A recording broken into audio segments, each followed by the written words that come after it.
শুরুতেই জানিয়ে দেব স্বরাষ্ট্র উপদেষ্টার রাজনৈতিক বক্তব্য, যা বললেন আন্দালিব রহমান পার্থ।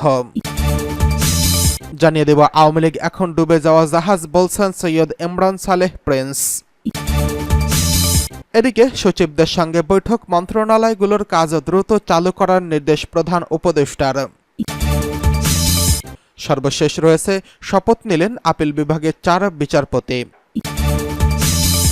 স্বরাষ্ট্র উপদেষ্টার রাজনৈতিক বক্তব্য, যা বললেন আন্দালিব রহমান পার্থ। অন্তর্বর্তীকালীন সরকারের উপদেষ্টাদের রাজনৈতিক বক্তব্য দেওয়া থেকে বিরত থাকার অনুরোধ জানিয়েছেন বাংলাদেশ জাতীয় পার্টি বিজেপির চেয়ারম্যান আন্দালিব রহমান পার্থ। সোমবার 12 আগস্ট রাতে রাষ্ট্রীয় অতিথি ভবন যমুনায় প্রধান উপদেষ্টা ডক্টর মোহাম্মদ ইউনূসের সঙ্গে বৈঠকের পরে সাংবাদিকদের সঙ্গে আলাপকালে তিনি এই আহ্বান জানিয়েছেন। ব্যারিস্টার আন্দালিব রহমান পার্থ বলেন, আমি রিকোয়েস্ট করেছি উপদেষ্টারা যারা আছেন ওনারা যেন রাজনৈতিক বক্তব্য না দেন। হঠাৎ করে দেখা যাচ্ছে রাজনৈতিক বক্তব্য, এতে করে মানুষের মধ্যে একটা রিয়াকশন আসতে পারে বা অন্য কোনো মেসেজ যেতে পারে। বিষয়টি মাথায় রেখে ওনারা যেন বক্তব্য দেওয়া থেকে বিরত থাকেন। উপদেষ্টার বক্তব্য ঘিরে আন্দোলনরত ছাত্র জনতা ফের আন্দোলনের ঘোষণার বিষয়ে তিনি বলেন, এই প্রথম স্টেপে আমার কাছে মিসআন্ডারস্ট্যান্ডিং মনে হচ্ছে। যেটা ট্রিগার হয়েছে তা এই রাজনৈতিক বক্তব্য দেওয়ার জন্য। আওয়ামী লীগের যাওয়া হয়েছে এটা রেভলিউশনারির মাধ্যমে। এটা কুল ডাউন করতে দিতে হবে জাতিকে, আমাদেরকে। আমরা সবাই এফেক্টেড। হাজার মানুষের বেশি মারা গেছেন, 17 বছরের শাসন তাদের। আমার মনে হয় উপদেষ্টারা যদি রাজনৈতিক বক্তব্য দেওয়া থেকে বিরত থাকেন তাহলে এই কনফিউশনটা ক্রিয়েট হবে না, কিংবা তাদের একজন স্পোকম্যানস থাকতে পারে। শেখ হাসিনাকে ফিরিয়ে আনার বিষয়ে মন্তব্য জানতে চাইলে আন্দালিব রহমান পার্থ বলেন, না, এগুলো এখন টু আর্লি টু সে। কাউকে ফিরিয়ে আনার ব্যাপারে জনগণ ঠিক করবে। জনগণ এই রেভলিউশনারি করেছে, আগামীতে আওয়ামী লীগের ভবিষ্যৎ কি হবে। তিনি বলেন, সামনে গণহত্যার বিচার হবে, আরও অনেক ইনভেস্টিগেশন আছে, কোথাও থেকে কি বের হবে, কি হচ্ছে না হচ্ছে সবকিছু প্রকাশ করা হবে। সবকিছুর পর মানুষ ঠিক করবে। রাজনৈতিক দল তো আসলে কাগজে কলমে হয় না, এটার ভাগ্য নিয়ন্ত্রণ কলমের খোঁচায় হয় না। জনগণই দাঁড় করায়, আবার জনগণই ছিটকে ফেলে দেয়। সময় বলে দেবে কি হবে। এর আগে সোমবার সকালে আওয়ামী লীগ প্রসঙ্গে এক প্রশ্নের জবাবে স্বরাষ্ট্র উপদেষ্টা ব্রিগেডিয়ার জেনারেল অবসর এম শাখাওয়াত হোসেন বলেন, লোক জড়ো করুক আর যাই করুক, আমি আপনাদের একটা অনুরোধ করি, এমন কিছু করবেন না যে আপনাদের আওয়ামী লীগের জীবন বিপন্ন হয়। এই দেশের পাবলিক এখনও আপনাদের গ্রহণ করতে আসেনি। বরং আমি মনে করি আপনারা আপনাদের পার্টি রিঅর্গানাইজ করুন অথবা পুনর্গঠন করুন। আওয়ামী লীগ এখন ডুবে যাওয়া জাহাজ, বলছেন প্রিন্স। বিএনপি যুগ্ম মহাসচিব সৈয়দ ইমরান সালেহ প্রিন্স বলেছেন, আওয়ামী লীগ এখন ডুবে যাওয়া জাহাজ। হামজা বা রুস্তম দিয়েও আওয়ামী লীগকে আর টেনে তোলা যাবে না। নেত্রকোনায় এক স্বতঃস্ফূর্ত সমাবেশে এসব কথা বলেন তিনি। প্রিন্স দিনব্যাপী নেত্রকোনা জেলায় কলমাকান্দা উপজেলার বটতলা গ্রামে বৈষম্য বিরোধী ছাত্র আন্দোলনে পুলিশের গুলিতে নিহত শহীদ আবদুল্লাহ আল মামুন এবং সদর উপজেলার মদনপুরে নন্দীপুর চরপাড়া গ্রামে শহীদ রমজান মিয়ার কবরে পুষ্পমাল্য অর্পণ এবং ফাতেহা পাঠ করেন। শহীদ রমজানের পরিবারের সদস্যদের সঙ্গে সাক্ষাৎ করেন এবং বিএনপির ভারপ্রাপ্ত চেয়ারম্যান তারেক রহমানের পক্ষ থেকে তাদেরকে শোক ও সমবেদনা জ্ঞাপন করেন। এ সময় তিনি নেত্রকোনা জেলা বিএনপির পক্ষ থেকে তাদের কাছে আর্থিক সহায়তাও তুলে ধরেন। এ সময় তিনি কলমকান্দার বটতলা গ্রামে এবং সদর উপজেলার মদনপুরে পৃথক 2টি স্বতঃস্ফূর্ত সমাবেশে বক্তব্য রাখেন।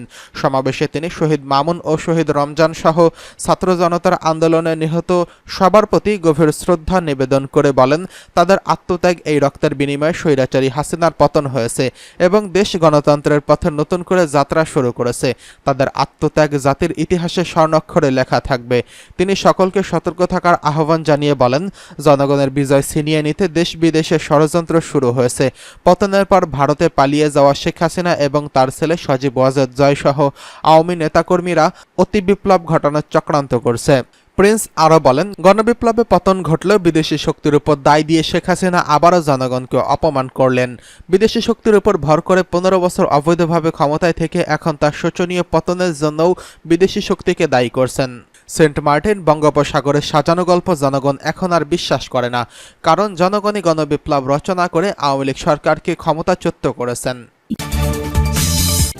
এদিকে সচিবদের সঙ্গে বৈঠক, মন্ত্রণালয়গুলোর কাজ দ্রুত চালু করার নির্দেশ প্রধান উপদেষ্টার। সব মন্ত্রণালয়ের কাজ দ্রুত চালু করার নির্দেশনা দিয়েছেন অন্তর্বর্তীকালীন সরকারের প্রধান উপদেষ্টা ডক্টর মোহাম্মদ ইউনূস। এর জন্য ৭ দিন সময় দিয়ে এখন থেকে অগ্রাধিকার ভিত্তিতে কাজ করার নির্দেশনা দিয়েছেন তিনি। তার অধীনে ২৫ মন্ত্রণালয়ের জ্যেষ্ঠ সচিব এবং সচিবদের সঙ্গে বৈঠকে বসে তিনি এই নির্দেশনা দিয়েছেন। প্রধান উপদেষ্টার কার্যালয় এবং বাসভবনে রাষ্ট্রীয় অতিথি ভবন যমুনায় সোমবার এই বৈঠক অনুষ্ঠিত হয়। বৈঠক শেষে জনপ্রশাসন সচিব মোহাম্মদ মেজবাউদ্দিন সচিবালয়ে সাংবাদিকদের এই কথা বলেছেন।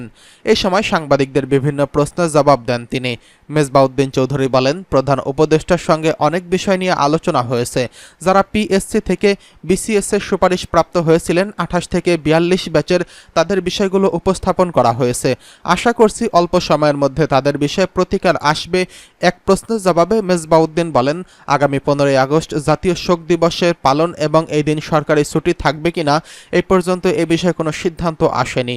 ১৫ই আগস্ট আসতে মাত্র ৩ দিন বাকি আছে। মাঠ পর্যায়ে কোনো নির্দেশনা দেওয়ার বিষয়ে আপনারা কিছু ভাবছেন কিনা এই প্রশ্নের জবাবে তিনি আবারও বলেন, এ বিষয়ে আমরা কোনো নির্দেশনা পাইনি। এমন কিছু যদি থেকে থাকে তাহলে নিশ্চয়ই সেটি জানতে পারবো আমরা। তিনি বলেন, ডক্টর ইউনূস তরুণের শক্তির উপর আলোকপাত করেছেন। সেখানে তিনি বলেছেন, তারুণ্যের শক্তির মাধ্যমে যে পরিবর্তন এসেছে, এর মাধ্যমে একটি সুযোগ সৃষ্টি হয়েছে। আমরা যেন এই সুযোগটাকে কাজে লাগাই। সব মন্ত্রণালয় ও বিভাগ যেভাবে আমরা কাজ করছিলাম তার চেয়েও ভালোভাবে কাজ করতে হবে।